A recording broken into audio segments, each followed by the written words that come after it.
Dieu éternel, le véritable Dieu. Oh, Tu es Dieu, l'unique, le véritable Dieu. El Shaddai.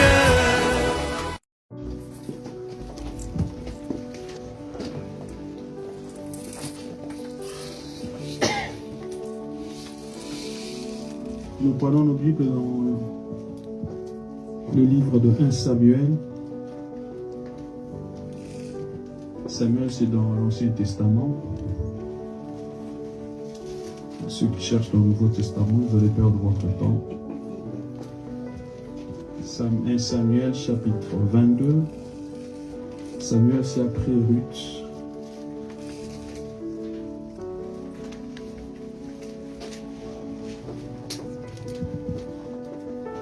« 1 Samuel chapitre 22, le premier verset jusqu'au 4e verset. » Est-ce que nous sommes là? Amen.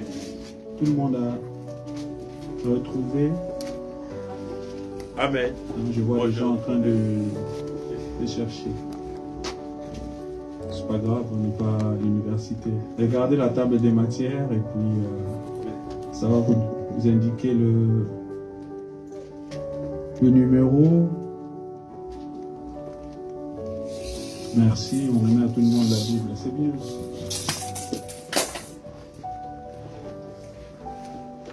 C'est bon? Amen. 1 Samuel chapitre 22, verset 1er jusqu'au 4e verset. Et quelqu'un d'autre va nous préparer 2 Samuel. On écrit directement et puis on va s'asseoir. 2 Samuel chapitre 23, verset 8. 10 à 11. Nous lisons 1 Samuel chapitre 22. La Bible dit, je lis au nom de Jésus. David partit de là et se réfugia dans la caverne d'Adulam.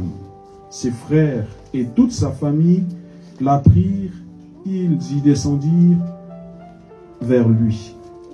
Tous ceux qui se trouvaient dans la détresse, si c'est votre Bible, soulignez avec moi tout le chapitre 2, tous ceux qui se trouvaient dans la détresse, qui avaient des créances ou qui étaient mécontents, se rassemblèrent auprès de lui. Et il devint leur chef. Il y a eu avec lui environ 400 hommes. De là, David s'en alla à Mitzpé de Moab.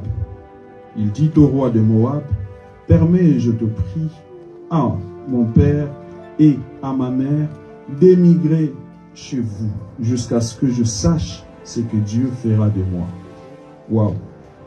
Comment un roi, un adorateur, un prophète ne sait même pas ce que Dieu fait de lui, ne sait pas où il va. Mais il est accompagné de 400 hommes. Soulignez si c'est votre Bible, jusqu'à ce que je sache ce que Dieu fera de moi. Et il les conduisit devant le roi de Moab, et ils restèrent avec lui tout le temps que David fut dans la forteresse. Seigneur, merci pour ta parole. La Bible dit, tu envoyas ta parole et ta parole est guérie. Cet avant-midi, nous voulons encore t'écouter, s'il te plaît, Seigneur. Fais-nous du bien à travers de ta parole. S'il y a quelqu'un qui sera bénéficiaire ce matin de cette parole, si ça va faire du bien à quelqu'un, s'il te plaît, Seigneur, que je sois le premier bénéficiaire. Au nom de Jésus. Ouvre-moi, s'il te plaît, Éternel, que le Saint-Esprit règne. Au nom de Jésus, nous avons ainsi prié. Amen. Amen. Nous reprenons nos places, s'il vous plaît. Je dis merci au pasteur et à sa charmante épouse pour cette marque de confiance, pour cette invitation qui chaque fois ça raté et puis on reportait, voilà. Dieu fait chaque chose pendant son temps. Amen. Je vous dis merci aussi vous qui êtes là ce matin. On m'a demandé de parler de l'adoration. C'est un enseignement assez large. Je suis en train d'écrire un livre sur ça. J'enseigne sur ça. Ça demande des jours, des séminaires et beaucoup de séances. Je vais tout confiner pour parler de la puissance de la véritable adoration. Aide-moi à dire à ton voisin la puissance de la véritable adoration. La puissance de la véritable adoration. Non, s'il est timide, change de voisin. Dis à celui qui est derrière ou celui qui est devant, la puissance de la véritable adoration. La puissance de la véritable adoration. La puissance de la véritable adoration. Parler de l'adoration, bien aimé, comme j'ai dit, c'est très vaste. Mais nous avons des notions qui nous ont été apprises par rapport à l'adoration. Mais laissez-moi vous donner 4 postulats ou 4 éléments de base qui vont nous aider à comprendre c'est quoi l'adoration. En théologie, on fait allusion, on parle du principe de la première mention. C'est-à-dire, pour prêcher ou parler d'un thème, il faut retrouver dans la Bible quand est-ce que cela a été mentionné pour la première fois. L'adoration a été mentionnée pour la première fois dans le livre de Genèse chapitre 22.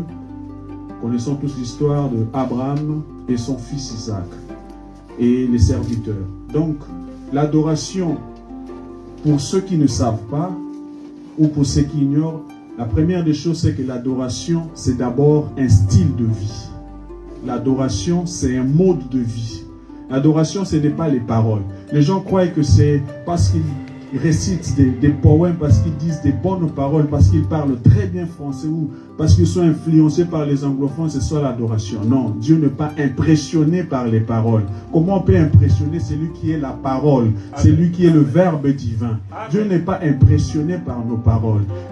L'adoration, c'est d'abord un style de vie, c'est un mode de vie, c'est quelqu'un qui se sacrifie, qui devient lui-même un culte. Voilà pourquoi l'apôtre Paul dit, offrez donc vos corps au Seigneur, que cela soit pour vous un culte agréable.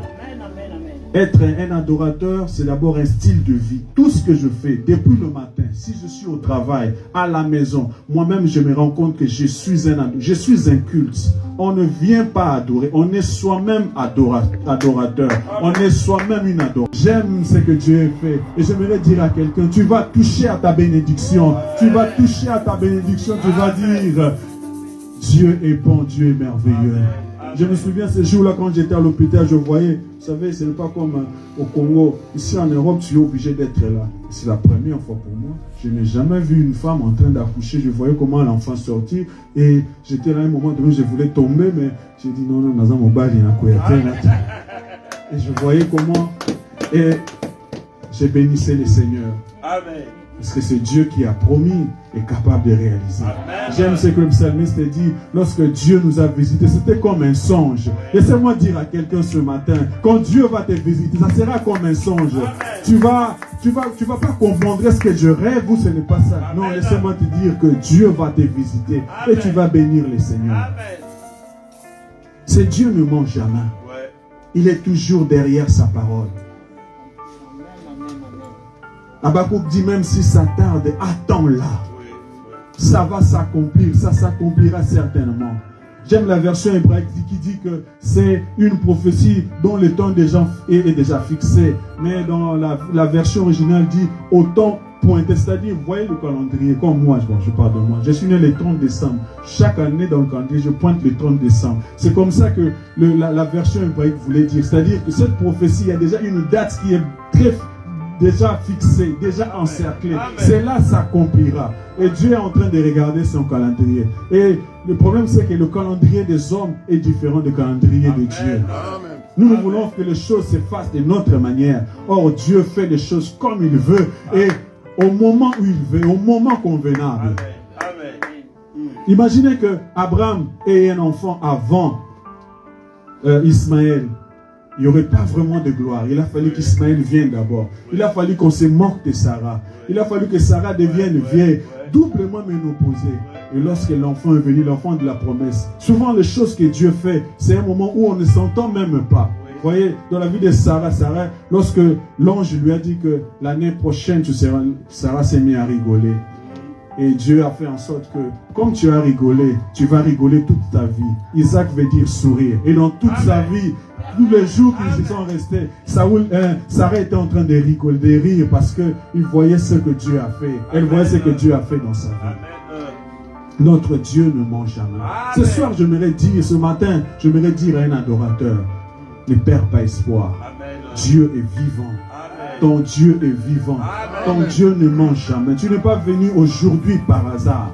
Non, Dieu savait ces jours. Dans le calendrier de Dieu, Dieu savait. Tu étais compté parmi les gens que Dieu voulait faire du bien ce matin. Et ce matin, je lève encore ma main. Je déclare que tu seras visité. Cette semaine qui commence, ça sera une semaine de bénédiction, une semaine d'ouverture, une semaine de surprise agréable. Si tu es avec moi, dis Amen. Déclare-les Amen encore plus fort que ça. Je déclare que cette semaine, que ce soit une semaine des rencontres miraculeuses. Amen. Notre Dieu ne ment jamais. David s'est retrouvé là-bas, en train, et la seule activité que David faisait, ce n'était plus de paître les troupeaux. Là, il était en train d'adorer. Adorer seulement, adorer. Et toutes les personnes déçues de la société se sont rejoints en lui. Et lorsque David priait, ils étaient là en train de prier avec. Lorsque David avait son instrument, sa guitare en train de chanter, David a constitué un groupe des adorateurs, un groupe de louangeurs, un groupe de gens qui se mettaient qu'à adorer. Parce qu'il n'y avait pas, il n'y avait rien, il n'y avait pas de boulot, c'était des fugitifs. Parce qu'ils avaient peur de sortir, Saoul allait les tuer. Et la seule activité. À un moment donné, Dieu permet des problèmes pour t'approcher de lui. Amen.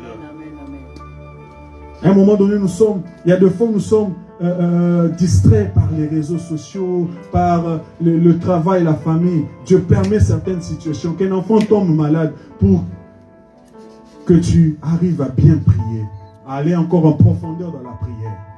Dieu permet certaines situations pour que tu pries très bien. Parce que Dieu se rend compte que non. Comme j'ai dit tout à l'heure, l'adoration c'est une intimité. Mais tu ne passes plus le temps avec ton Dieu. Tu es toujours là dans les réseaux sociaux, toujours dans les affaires, dans les voyages.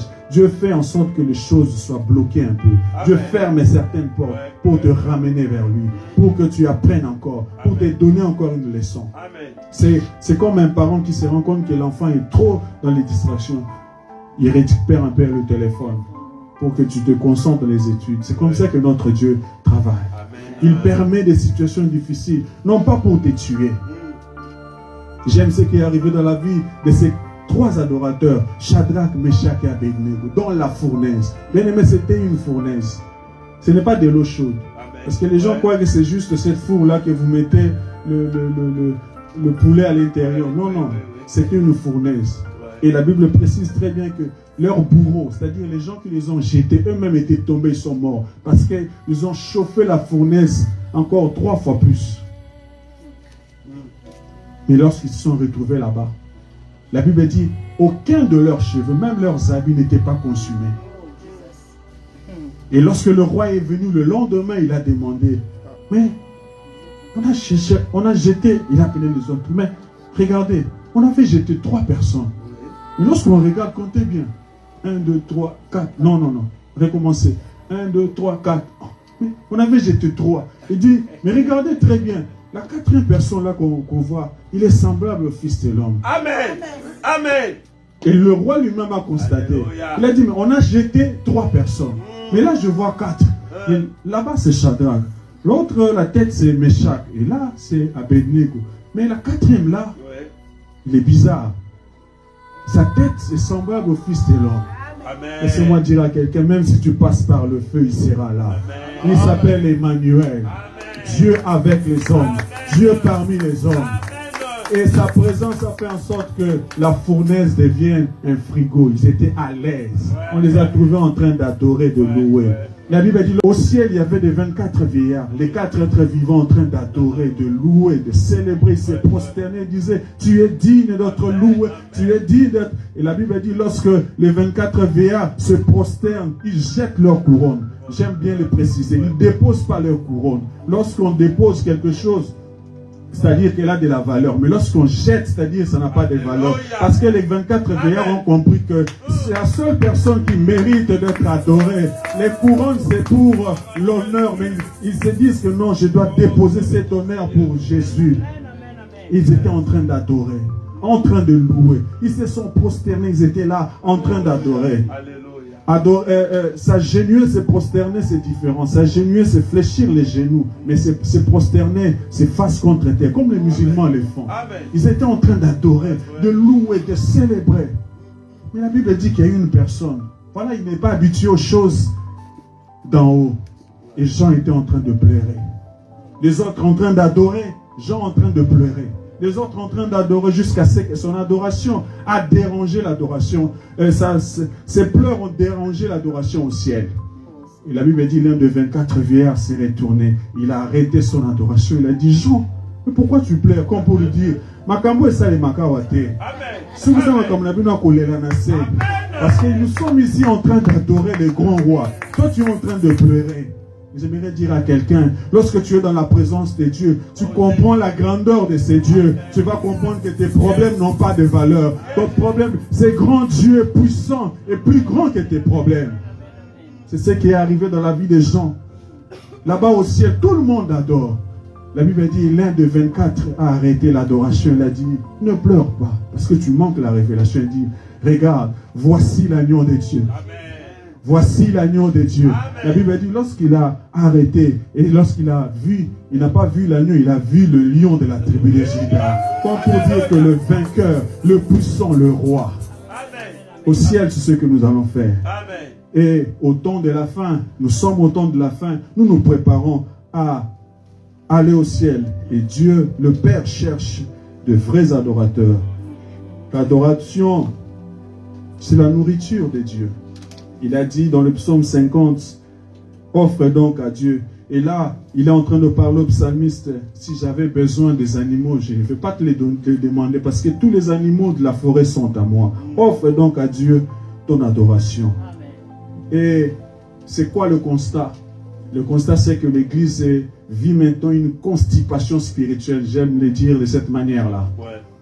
Les gens sont fatigués, les gens sont constipés spirituellement. Il n'y a pas vraiment de vrais adorateurs. Imaginez lorsqu'on dit à tout le monde, on va faire des prières d'autorité, on va chasser, on va briser. Tout le monde va s'élever en train de briser et on va voir des catchers. Je vis dans les réseaux sociaux une église où on élève, on brise, mais lorsqu'il s'agit de l'adoration, même pas 2 minutes, les gens sont fatigués. Pourquoi? Parce que les gens sont plus à l'aise à chasser les démons. Or, comme j'ai dit, nous sommes en train de faire un stage. Nous sommes des stagiaires sur la terre. Au ciel, on ne va pas chasser les démons. Au ciel, on ne va pas demander. On ne va rien demander. Au ciel, ce sera juste la louange et l'adoration. Aide-moi à dire à ton voisin, sois un adorateur, sois une adoratrice. Dis-le très bien, sois un adorateur. Et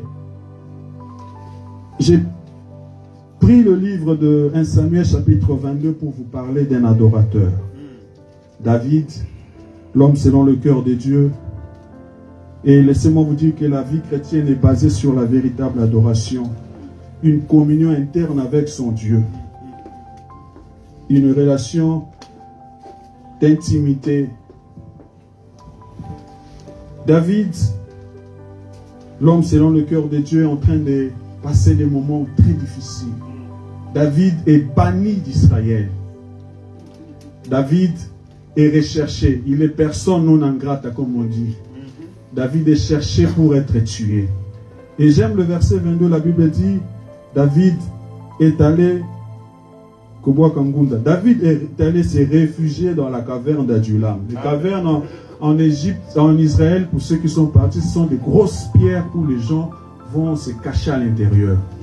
Mais la Bible dit que lorsque ses frères et sa famille l'apprirent, ils descendirent vers lui et tous ceux qui se retrouvaient dans les détresses les suivaient. Et David lui-même était dans les problèmes, dans les difficultés. Mais au lieu de rester seul, la Bible dit tous ceux qui avaient des problèmes, des dettes, des difficultés.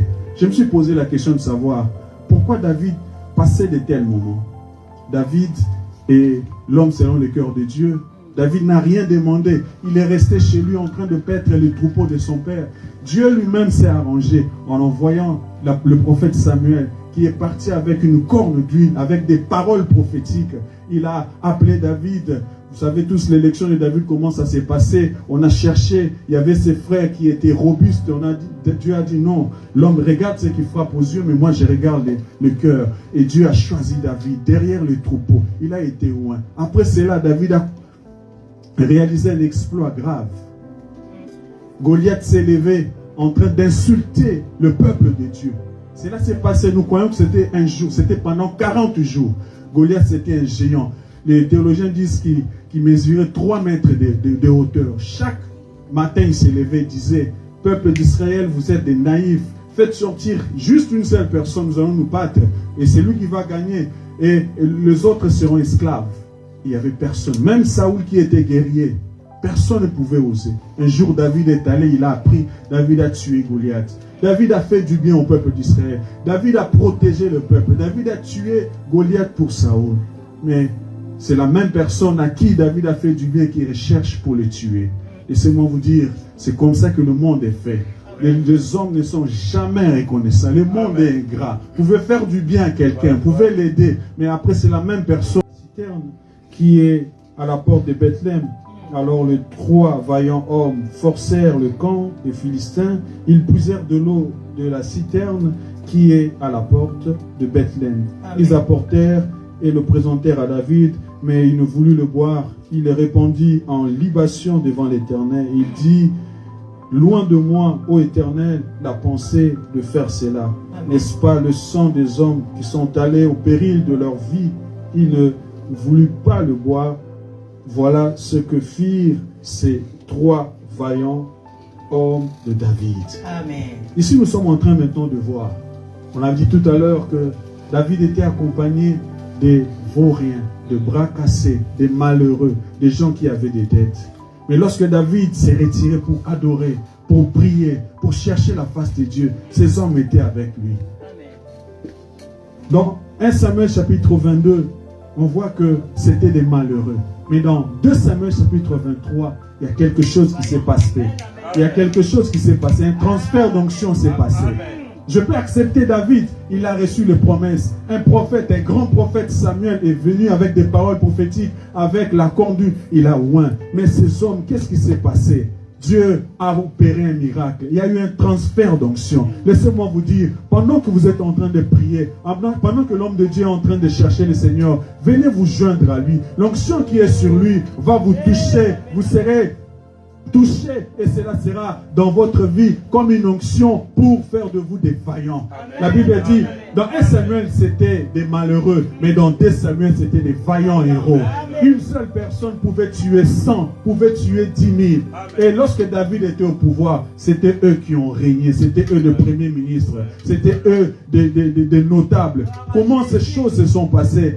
Parce qu'ils se sont joints à David et Dieu a fait en sorte que l'onction, comme la Bible dit dans le psaume 133, c'est comme l'huile qui est descendue sur la tête d'Aaron, qui descend sur sa barbe, sur le pan de ses vêtements. C'est comme la rosée de l'Hermon qui descend de la montagne de Sion. C'est là que l'Éternel envoie la bénédiction et c'est là que l'Éternel envoie la vie. Amen. Amen. Si nous sommes un royaume des adorateurs, Dieu fera en sorte que les malheureux d'hier, les pauvres d'hier deviennent des héros aujourd'hui. L'adoration fait en sorte que les malheureux d'hier, le pauvre d'hier deviennent des héros, des vaillants héros et occupent des postes. La Bible dit, il prend le pauvre, l'indigent dans la poussière, il le lave, il l'élève, il le fait asseoir. Mais j'aime la fin. La Bible dit, il le fait asseoir parmi les grands de son peuple, pas ailleurs. Là où on vous a rejeté, là où on vous a humilié, là où vous avez été maltraité, là où vous avez rejeté, c'est là que le Seigneur va vous élever pour vous faire asseoir parmi les grands. Laissez-moi vous dire, soyez des adorateurs, soyez une armée des adorateurs et Dieu fera en sorte que le malheureux d'hier, les stériles d'hier, les pauvres d'hier deviennent des vaillants et des forts et des gens qui vont occuper de place. Que Dieu vous bénisse.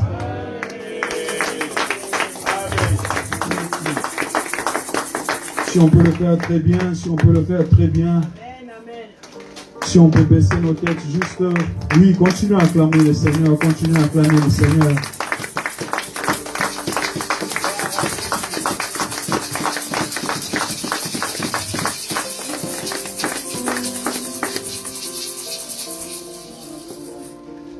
Juste ce matin, alors que je préparais, Dieu m'a dit de prier avec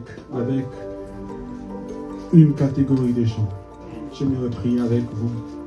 Vous qui êtes là ce matin. Cette parole, vous dites que vraiment cette parole était pour moi. Comme David, il vous arrive de passer par des moments difficiles, de pleurer, de vivre le rejet, de vous poser des questions. Est-ce que Dieu me connaît? Est-ce que cette situation va changer? Vous êtes en train de pleurer même seul, pendant que les hommes ne vous voient pas. Laissez-moi vous dire,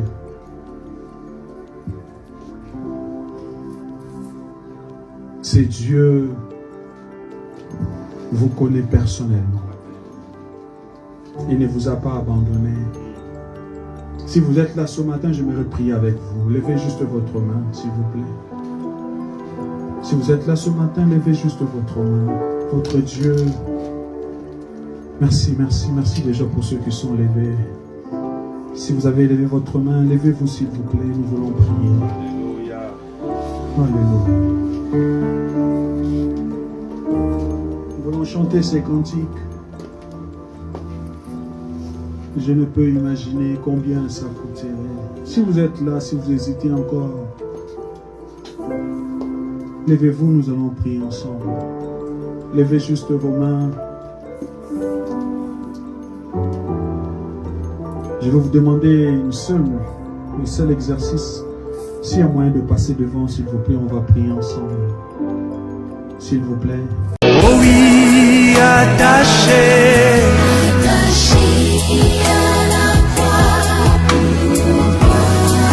Attaché.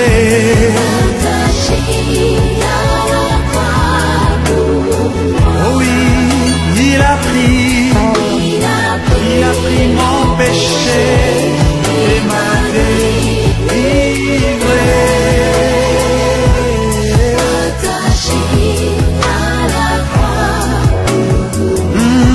Asphyxié.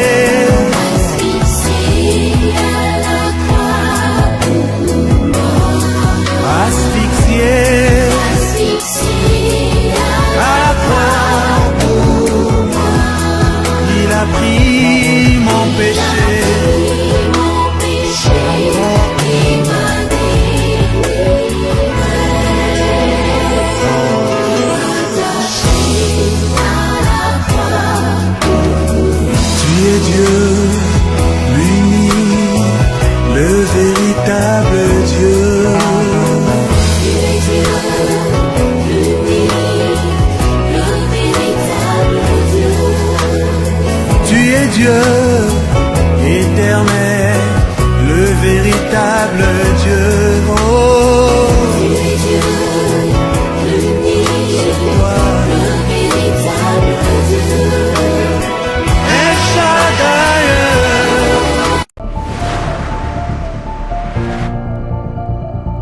Cette chaîne est sponsorisée par la Société du Bon Service.